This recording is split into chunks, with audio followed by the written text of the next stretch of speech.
أعوذ بالله من الشيطان الرجيم.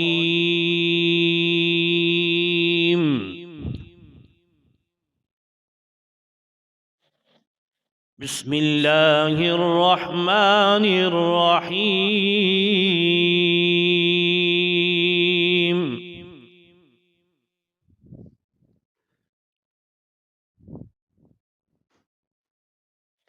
أجعلتم سقاية الحاج وعمارة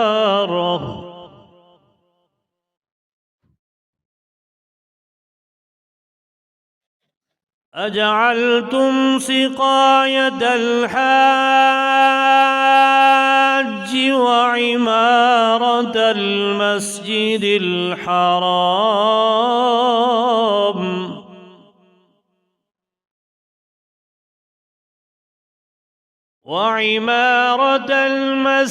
الحرام كمن آمن بالله واليوم الآخر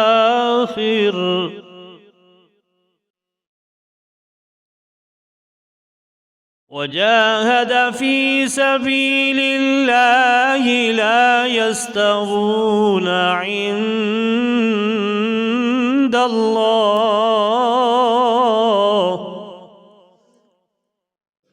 والله لا يهدي القوم الظالمين.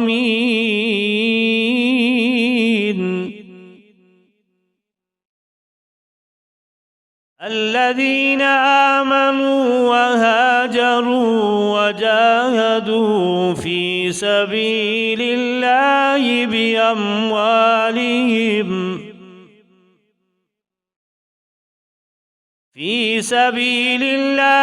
بأموالهم وأنفسهم أعظم درجة عند الله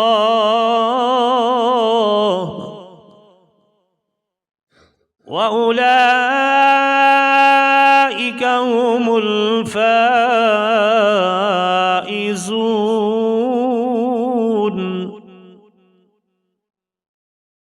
يبشرهم ربهم برحمة منه ورضوان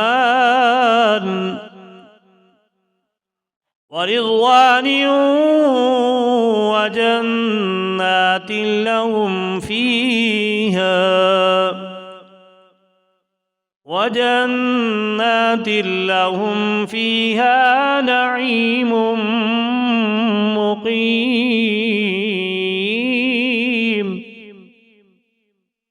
خالدين فيها أبدا إن الله عنده أجر عظيم.